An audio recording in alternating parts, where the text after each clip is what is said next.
ওনাকে নিয়ে গেছিলাম এই জন্য যে বাংলাদেশের পক্ষ থেকে এই গৌরবটা যেন তিনি আমাদের পক্ষ হয়ে গ্রহণ করেন। আমরা পেয়েছি সাবেক মন্ত্রী, আওয়ামী লীগের প্রেসিডিয়ামের সদস্য এবং বাংলাদেশ সড়ক পরিবহন শ্রমিক ফেডারেশনের সভাপতি জনাব উবায়দুল কাদের। আপনাকে আমাদের অনুষ্ঠানে স্বাগত জানাই। আপনি আমাদের সময় দিয়েছেন, সেজন্য শুভেচ্ছা ও কৃতজ্ঞতা জানবেন। আমরা একটু আপনার কাছ থেকে এটিও জানতে চাইবো, 5 আগস্টের পরে তো আওয়ামী লীগ পালিয়ে আছে, মানে আওয়ামী লীগের সভানেত্রী পালিয়ে গেছেন, কাউকে কোনো কিছু না বলে হঠাৎ করে তিনি পালিয়ে গেছেন। সেই পালিয়ে যাওয়াটাও আসলে তিনি নানা ধরনের বয়ান আমরা নানা জায়গা থেকে শুনছি যে তিনি আসলে বাধ্য হয়ে পালিয়ে গেছেন, তিনি পালিয়ে যান নাই, তাকে তাকে তাড়িয়ে দেওয়া হয়েছে ইত্যাদি ইত্যাদি ইত্যাদি। কিন্তু ফ্যাক্ট রিমেন্স আওয়ামী লীগ বাংলাদেশ থেকে পালিয়ে গেছে, শেখ হাসিনার নেতৃত্বেই পালিয়ে গেছে। এমন অবস্থায় এই যে ধানমন্ডি 32 নম্বরের বাড়ি, বঙ্গবন্ধু শেখ মুজিবুর রহমানের বাড়ি ঘোষণা দিয়ে ভাঙা, আগুন ভাঙচুর, এর তাৎপর্য কি? মানে এর এই ভাঙাভাঙি, ধুলিস্যাৎ করা, আগুন দেওয়া ঠিক আছে কিনা আপনার কাছে এটা আমরা শুনতে চাই। খুবই ভাগ্যবান, সেদিন আমার বেঁচে থাকার কথা ছিল, মৃত্যু থেকে অনেক কাছে ছিলাম।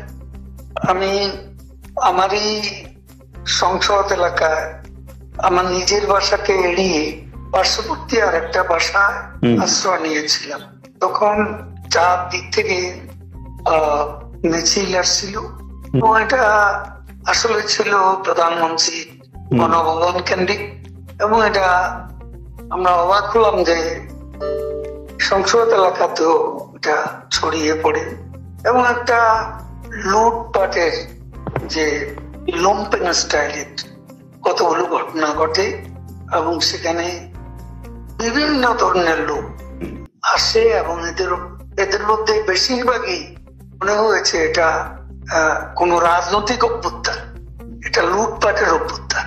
যে বাসাতে ছিলাম তারা সে বাসাতেও হামলা করে, তারা জানতো না যে সেখানে আমি আছি।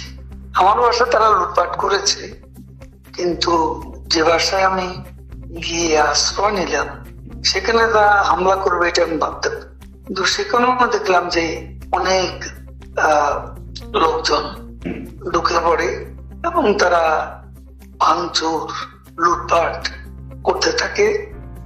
আমি আমার স্ত্রী সহ আমরা বাথরুমে ঢুকিয়ে অনেকক্ষণ ছিলাম, প্রায় 5 ঘন্টা।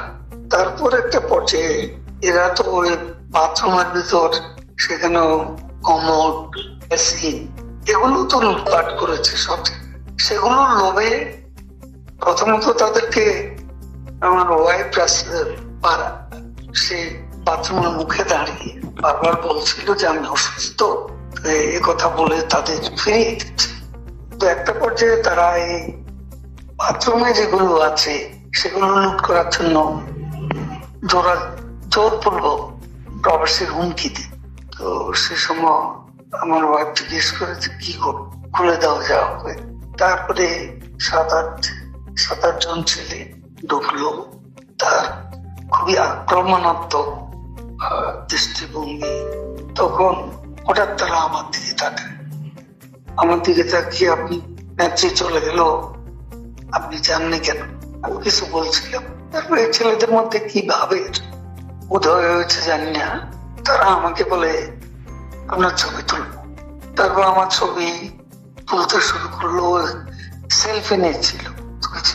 এরা ছাত্ররা অনেকে আমাকে চেনে, তো কি কারণে তারা তখন আক্রমণাত্মক যে মনোভাবটা ছিল নিমেষে শীতল হয়ে গেল।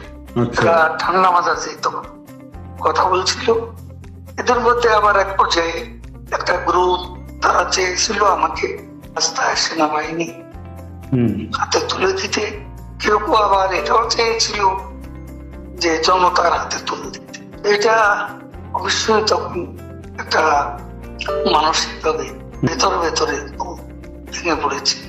এরপর এরা এদের একটা শার্ট, এদের ওই ব্যাজ, পতাকা শোভিত ব্যাজ লাগিয়ে আবার কালো একটা মুখে একটা মাস্ক দিয়ে আমাকে হাঁটতে হাঁটতে এলাকা থেকে বড় রাস্তা, গণভবন অভিমুখী রাস্তা, ওখানে নিয়ে যায়।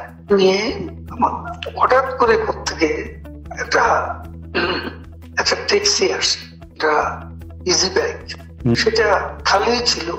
ওখানে কোনো গাড়ি ঘোড়া কিছুই ছিল না, ওটা হঠাৎ করে কেন যেন এসে তো আমার ভাগ্য। এরা দুজনে আমাকে নিয়ে আমার কয়েকদিনের ওটাতে উঠলো আর বলতে লাগলো, ওতে তো অসংখ্য মানুষ চেকআপ সব জায়গায়, এরা বলতে লাগলো যে আমাদের চাষি অসুস্থ, হাসপাতালে নিচ্ছি, ডিস্টার্ব করবে না। এই করে করে নিয়ে গেল একটা অনেক দূরে একটা জায়গা। তো এটা হলো ভাবতেও পারেনি ওরা যখন বাথরুমে ঢুকলো যে বেঁচে থাকে। জনাব উবায়দুল কাদেরকে আপনাকে অনেক ধন্যবাদ, আপনি আমাদেরকে সময় দিয়েছেন। আমি সরাসরি প্রশ্নে চলে আসি। শেখ হাসিনা স্পষ্টতই আপনাকে অপছন্দ করেন, অনেক কিছুর জন্য আপনাকে দায়ী করেন, পদ্মা সেতু এবং এই সেই। এর কারণ কি বলে আপনি মনে করেন? আপনাকে কি তিনি তার প্রতিদ্বন্দ্বী মনে করেন, নাকি সত্যি তার কাছে এমন কোনো তথ্য রয়েছে যে আপনার বিশাল কোনো রাজনৈতিক অভিলাষ রয়েছে? আপনি কি রাজনৈতিকভাবে তার প্রতিদ্বন্দ্বী হয়ে উঠছেন বলে তিনি আপনাকে অপছন্দ করছেন, না কি কারণে? আপনার কি মনে হয়? আমার মনে হয় উনি মনে করেন যে আমি দেশের সর্বোচ্চ ডাকু, সন্ত্রাসী, কিংবা আমি অপরাধী, আমি সেরা চোর, এই জাতীয় জিনিস মনে করেন। কাজে সেগুলো ব্যাখ্যা করেন উনি তার মুখে। উনি বলেন যে আমি সুদখোর, আমি ঘুষখোর, আমি সব এমন সব কটু শব্দ ব্যবহার করেন যাতে মনে হয় যে আমার সম্বন্ধে তার ধারণা খুবই খারাপ। কিন্তু এইটা তো এরকম ছিল না। আমরা দেখেছি যে 96 থেকে 2001 সাল পর্যন্ত নানাভাবে এই সরকারি বা আওয়ামী লীগ সরকারি আপনার সাথে, বা আপনি আওয়ামী লীগ সরকারের সাথে একসাথে কাজ করতে কোনো সমস্যা হয়নি। আপনি এইটার জায়গাটাকে একটু, ব্যাকগ্রাউন্ডটাকে আমাদের একটু বলা যাবে যে আপনার কাছে কি মনে হয় কেন এই শত্রুতার বা কেন এই অপছন্দের বিষয়টা একটু সৃষ্টি হলো বা তৈরি হলো? যেই হোক, এটা আমার তরফ থেকে হয়নি। আমি তাকে যথাযথ শ্রদ্ধা করে নিয়ে গেছিলাম আমাদের মাইক্রো ক্রেডিট সামিটে ওয়াশিংটন ডিসিতে। আমাদের প্রধান অতিথি করে নিয়ে গেছি, সবাই সম্মান করেছে। কারণ এই মাইক্রো ক্রেডিটটা তখন পৃথিবীর সামনে আসছে, বড় আকারে আসছে, এবং এটা বাংলাদেশের অবদান হিসেবে সবাই স্বীকৃতি দিচ্ছে। ওয়াশিংটনে দুনিয়ার সেরা যারা সবাই উপস্থিত ছিলেন, তার মধ্যে আমরা ওনাকে নিয়ে গেছিলাম এই জন্য যে বাংলাদেশের পক্ষ থেকে এই গৌরবটা যেন তিনি আমাদের পক্ষ হয়ে গ্রহণ করেন। উনিও রাজি হয়েছেন, উনিও গেছেন, করেছেন। কাজে এটা স্বাভাবিকভাবে এই সম্পর্ক থেকে যাওয়ার কথা ছিল, কিন্তু কি কারণে এটা ঘাটতি হতে আরম্ভ করলে বুঝতে পারলাম না। কিছুদিন পর থেকেই ওনার আচরণ এবং তার শব্দ পরিবর্তন হতে আরম্ভ করলো। এমন পরিবর্তন হলো এখন আমাকে চোট বদমাইশ ছাড়া আর কোনো বিষয়ে উনি মনে করেন বলে মনে হয় না আমার কাছে। আসলে এটা নিয়ে কথা বলাটা একটু বিব্রতকরই, কিন্তু কেউ কেউ এটা বলে থাকেন যে বিশেষ করে যে 2007 সালে যে 111 সরকার আমরা যাকে বলি, তাদের যে বিরাজনীতিকরণের একটি চেষ্টা, সেই চেষ্টার মধ্যে আপনার অংশগ্রহণ আছে কিনা। যদিও বারবার বলা হয় যে আপনি আসলে সেই ক্ষমতাটা দখল করতে চেয়েছিলেন, অথচ আমরা উল্টা শুনেছি, আপনার মুখেও শুনেছি, যারা ওই সময় কুশলভ ছিলেন তাদের মুখেও শুনেছি যে আপনাকে আসলে অফার করা হলো, আপনি সেটি ফিরিয়ে দিয়েছিলেন। কিন্তু কেউ কেউ আবার বলে থাকেন আপনি একটা লম্বা সময়ের জন্য চেয়েছিলেন। এইটি কি একটা কোনো কারণ হতে পারে? এই ব্যাপারটিকে আমাদের দর্শকদের জন্য মানে বা ইয়েদের জন্য একটু আপনি পরিষ্কার করবেন যে আপনি আসলে রাষ্ট্রের সর্বোচ্চ ক্ষমতায় বা রাজনীতির জায়গায়, দেশ পরিচালনায়, সেগুলিতে আপনি আসলে আসতে চেয়েছিলেন কিনা, চান কিনা, বা ওই জায়গা থেকে? যদি চাইতাম খালেদ, যদি চাইতাম, তখন যখন মিলিটারি আমার বাসায় এসে বসে রইল সারা রাত আমাকে রাজি করানোর জন্য, আমি তো লুফে নিতাম। রাজি করানোর জন্য বসে থাকতে হবে কেন? আমি যদি ক্ষমতায় চাইতাম, বলে আর চলেন কি করতে, কি কোন জামাটা পড়তে হবে দেখিয়ে দেন, এখনই যাচ্ছি। আমি তো সেটা করিনি। তাদের সঙ্গে তর্ক করেছি, সারা রাত ধরে তর্ক করেছে যে না ভাই আমাকে দিয়েন না, আমি এই কাজের উপযুক্ত না, আপনারা অন্য লক্ষ্য যান। তারা আমার উপরে মন ঠিক করে ফেলেছে আমাকে নিতে হবে। আমি বারে বারে বলতেছি তাদেরকে, তারা নিরাশ হয়ে ফিরে গেল, বললো যে সকালবেলায় আবার আসবো, সকালবেলায় আসলে তখন আপনি আমাদেরকে বলেন যে রাজি আছেন। আমি বললাম না, সকালবেলা আসলে একই কথা পাবেন, কারণ আমি তো এটা এমন কিছু না যে মনের মধ্যে সন্দেহ রেখে, দ্বন্দ্ব রেখে আপনাদের বলছি, অত্যন্ত পরিষ্কার ভাবে আপনাদের কাছে বলছি। ঠিক আছে, তা না হলে তো আমি সঙ্গে সঙ্গেই রাজি হয়ে যেতাম।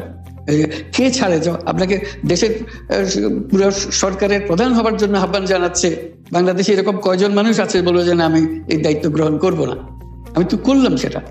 এখন আমার নামে বলা হচ্ছে 10 বছর চেয়ে। আমি বছর নিয়ে প্রশ্নই ওঠে না। প্রশ্ন হচ্ছে আগামীকাল সকালবেলা আপনি শপথ গ্রহণ করবেন, এই কথা। আমি বলছি না, করবো না। তারপরে এরপরে তো কয় বছর, কয় কাণ্ড। আমি 10 বছর দিয়ে কি করবোটা কি? আমি 10 বছর দিয়ে আমি তো বলছি আমি এই কাজের জন্য নই। দেশে আমার দেশ পরিচালনা করা আমার দায়িত্ব না, আমার কাজ না, আমি জানি না এটা কিভাবে করতে হয়। আমি যেটা জানি সেটা করি।